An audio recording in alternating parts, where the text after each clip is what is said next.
joining us on the Boardwalk Honda Hotline here on 97.3 ESPN. After each Eagles game throughout the season, you can catch Grayson's grades. Scott Grayson was in the house last night at Lincoln Financial Field for the final preseason game as Eagles got to finalize the 53-man roster, Ryan. Yeah. Got to lock it up. Now's the time. You actually got less days to prepare for your season than everybody else. Not much. You play that Thursday night game. It's game time right now. Scott Grayson joining us on the Boardwalk Honda Hotline. Scott, how you doing on this cloudy and rainy Friday? Is it Monday or Friday? Josh, it's Friday. Come on, Friday. man. Okay.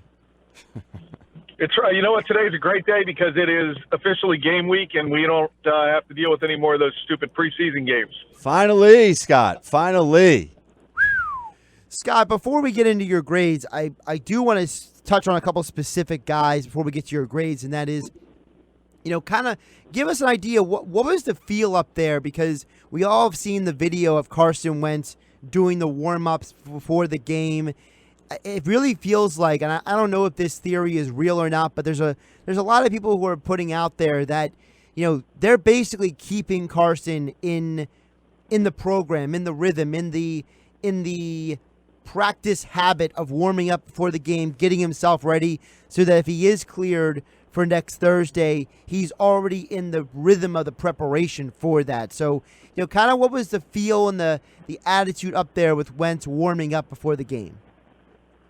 I think it's a little bit of that. I mean, there's definite excitement about seeing him do that because, in my opinion, after watching him in Cleveland do his workout and then this one yesterday, I don't know what more the guy needs to show them in order to be cleared, in order to be able to play, other than to actually have to take a hit. You're not going to subject him to that willingly until he's actually in a game. So I don't know what more the guy has to do. In that sense, there's a lot of excitement and belief that, hey, he might be ready to go next Thursday. Now, outside of that, in terms of what you said about pregame warm-ups and in that routine, look, yesterday you saw Darren Sproles, you saw Nelson Aguilar out there, Jason Peters even, in the pads in pregame warm-ups. So there was definitely some of that in terms of getting these guys ready to play and use of the warming-up aspect of getting ready because on Thursday night, 1 week from last night, they're doing that.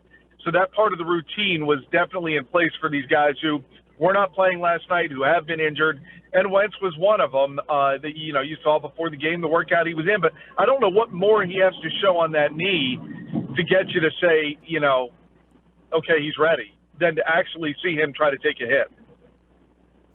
Scott, I know that when you spoke to him after the game, he really downplayed, how he performed last night. I know Jordan Mailata is not a guy who puffs his chest out, but the progress that he has made this preseason, I know in your grades you gave him an A, but just the progress alone from him almost tripping over himself in mini camps and in starting a training camp to now basically dominating anybody who comes at him, I think it's pretty incredible to see the development of him, and I don't think it's far-fetched to say that this guy is kind of coming down the same path that Jason Peters did. Jason Peters, an undrafted guy out of college. He played tight end. He wasn't even a tackle in college, turning into the player that he is. It really feels like Jordan Mailata is kind of falling into that same career path.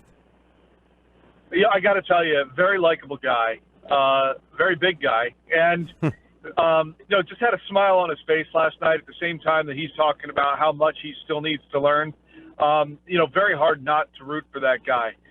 And I think what you've seen is a huge amount of progress. You're right about the tripping over himself and everything. And then last night, I was watching him a lot, and his first step off the line of scrimmage has gotten so good and has gotten so much better in terms of dropping back into pass protection and giving himself that space. Because he stands at, 6'8", he can take that huge drop step back that gives him 2 to 3 steps that the opponent has to take to engage him. And that's huge for a guy to be able to read how they coming after me. What's the move going to be? What am I going to be facing? Now, last night he looked good. He also was playing against second, third, fourth teamers. What's he going to do when he's got to go up against, a Myles Garrett like Big V had to face, in Cleveland last week? So he's definitely got a lot of room to improve. He'll admit that. But I think what he showed is the Eagles have to keep him on their 53-man roster or somebody else will grab him. So I think he did enough to earn a spot. you could see yesterday. I saw them showing it on the game during the broadcast. You have Jason Peters, you have Lane Johnson, you have Coach Stoutland, all yesterday during warm-ups taking a lot of time to work with him even more before the game. And I think that shows you how invested this organization is in this guy. And I believe, you know, you can throw out there the future Jason Peters comparisons, things like that. It might be a little premature for something like that, but I think, look, we talked about it this week on the show. I think the ceiling is high for him. And when you have a guy whose ceiling is high, you have to invest time to see if, in fact, you can get there with him. And I think Malata's got a good chance. Nah, comparing a rugby player to a Hall of Famer is not an overreaction, Scott. So after speaking with Jordan Mailata, I want to move now to the quarterback position, a guy that a lot of people in this area are rooting for and know very well. This guy went to my high school, Holy Spirit alum, Joe Callahan. He redeemed himself there at the end with a nice little touchdown to secure the game. Nice way to end the preseason. Talk about the grade you gave Joey Callahan and what you saw from him. Yeah, I believe I gave him an A. I liked what I saw in terms of his poise, his awareness in the pocket. He threw the one interception in the game, and I think he could have had a touchdown on it. He just didn't throw it deep enough. It needed to be more in the corner of the end zone. He left it short, and it became a relatively easy pick for the defensive back. So that was kind of the one knock I saw on him. I liked the way he moved around in the pocket.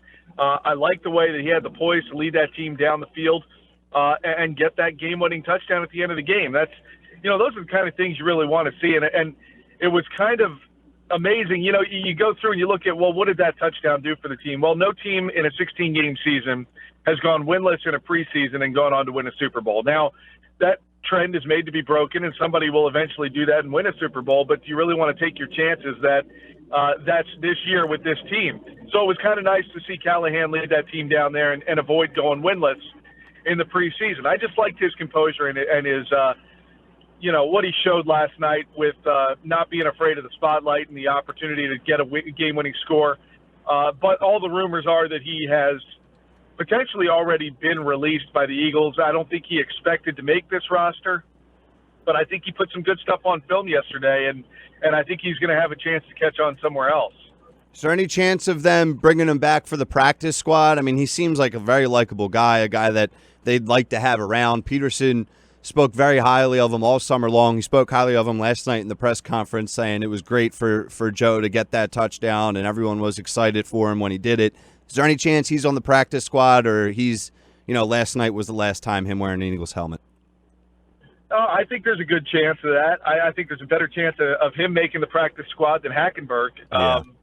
So you know, it's just a matter of whether or not somebody out there wants to get Callahan after what they saw last night. I think probably not, because everybody's pretty set at their quarterback position right now.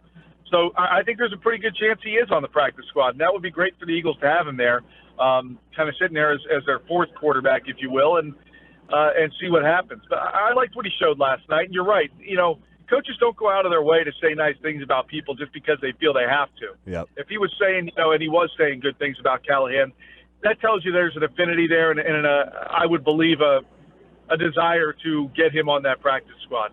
All right, let's move to another guy now on that list with Callahan and Jordan Mailata. Stephen Means. Talk about the grade you gave him and what you saw out of him last night. He was a bit of a beast last night. I mean, he had three sacks in a game. I mean, so I gave him an A. I mean, you get 3 sacks in a game, you're getting an A for sure. Yep. Forced a fumble also. I mean, he was just there's a guy who came out and took advantage of the opportunity, right? I mean, he was all over the place and kind of in the backfield a lot, and that's what you want to see out of that position. That's what you want to see out of a guy who's trying to prove something. Will he make the roster? I think he should. You know, but if not, again, there's a guy who just put a whole monster's worth of film in one game to show somebody else. Now, you know, he's been kind of around this organization for a little while, and it'd be nice to keep a guy who's familiar with it there. I think he showed a lot last night. And granted, again, you're going up against second, third, fourth teamers, but you still have to be able to make the play. You have to be able to have that poise and that composure. And there's a lot of pressure on these guys playing last night. And to be able to stand up to all that and go make those plays, particularly I think most of his action was in the second half where he made those plays. I think that says a lot about his character and the way that he was working hard. And So I gave him an A, thought he deserved it, and in my opinion, he should be on the roster. Moving to the wide receiver position, a guy that's definitely fighting for a roster spot, an important game for him last night. Saw some good things in week 3, week 2. DeAndre Carter, talk about what you saw from DeAndre Carter last night. Did he do enough if the Eagles choose to keep 6 to be on this team? I think he did. The one play that really sticks in my mind is that slant that he hit last night. Callahan threaded the needle to him, number one. Number two, He was not faced at all by that defender who was in between Callahan, him, and the ball. And just took it right in stride. A nice 19-yard gain, a really solid play. And, he's one of the guys who you really feel for. Again, another great guy to talk to in the locker room last night. Very upbeat, but you can see kind of how much this 24-hour period really sucks for these guys. Like, he just did whatever he could to try to make this team, and he's sitting there uncertain about his future, unknowing what's going to happen, believes he did enough to make this team, had kind of a key play in just about every preseason game that they played this season. And I think, it's really tough. You can see it in their faces that, when you've seen the numbers around there, there's almost 1,200 guys who are going to be losing a job today or by 4 o'clock tomorrow and trying to find a catch on somewhere else. I think Carter's worth taking a chance on, especially because, Alshon Jeffrey's not ready yet. He might have an extra spot there, and he can do some things on special teams. So I think Carter, I hope he does get a spot. Part of that is because, I really enjoyed talking to him last night, so I know that's playing a little bit of a role. But I like the way he plays the game. I like the way he seems to make his catches and make contributions, and that's what you want out of a guy on the team. Scott Grayson joining us on the Boardwalk Kind of Hotline here on 97.3 ESPN. Check out all of his Grayson's grades at 97.3 ESPN.com. He covers the Eagles all season long with grades after each and every preseason and regular season game. Scott, just a kind of a big picture question about the 53-man roster. Guys like Means, guys like Carter, guys like Malata, how do you think that's going to affect the final 53? Because, when Peterson was asked last night about, how important the 4th preseason game can be, he mentioned, look, it can tip the scale, but a lot of times they're going into that game, they're looking for specific things from specific guys. Do you think that as we go through this weekend, it's actually a shorter week for them than other teams? They got to get their 53-man. They got to get the practice squad and their full throttle for Thursday night. How much do you think last night really impacted those final maybe 5 to 6 slots?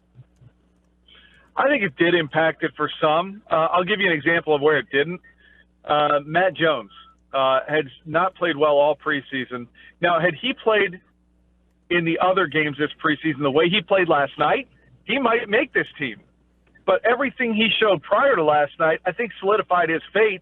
I thought he had a great fourth quarter, including, the presence to reach across the goal line and get that game-winning score. But everything he showed before last night had already, I think, sealed his fate. Now, some of these guys, like a DeAndre Carter, I think a Jordan Malata had a big chance last night with a lot of plays to really show how far he's come, and he took advantage of it. DeAndre Carter took advantage of it. I think some of those guys might have been still looking to put a foot through the door, and I think the coaching staff may have left a couple of spots in their mind open. Now, you brought up the short week. Because of the short week, this team, these coaches really need to be working on their game plans, really preparing for Atlanta right now, not necessarily trying to deal with who's the 51st, 52nd, 53rd guy to make the roster. So they probably had that pretty well determined so that they weren't spending too much time today figuring that out. Now, the only, saving grace for the Eagles is that the Falcons are in the same boat.